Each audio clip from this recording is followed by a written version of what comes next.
Nakita nyo ba yun? Ito ba yung planggana ni One Punch Man? Si Saitama. Plangganang matibay at kakaiba. Yung susunod nga daw na pelikula ni Iron Man eh. Ito na daw yung gagawing armor niya. Pinatamaan nga daw to sa tangke. Di mo lang tinablan. Hindi ka pa naniniwala. Kita nyo yun? Wala nangyari. Totoo nga sir no? Ayon sa kwento, ang mga immortal lang at malalakas na nilalang ang pwedeng gumamit nito. Di pa siya nakontento. Inalunan niya pa na sobrang lakas. Muntik pa siyang madulas. Tuloy-tuloy ang pagtalon ni kuya. Walang humpay.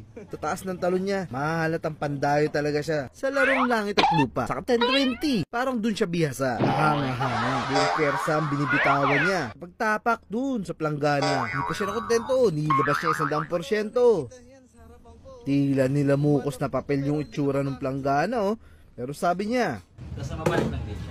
dahil planggana to ni Saitama, immortal ito. Babalik lang to sa dati. Parang walang nangyari. Parang wala lang nangyari. Sir, bakit ganun? Kakaiba yan sa mga planggana sa palengke ng ano? Yung material nito, rubber, saka yung palitan na sa ano sa mga yung palitan na plastic, di ba kahit lagariin yun at tigas. 70% ng material nito, yun.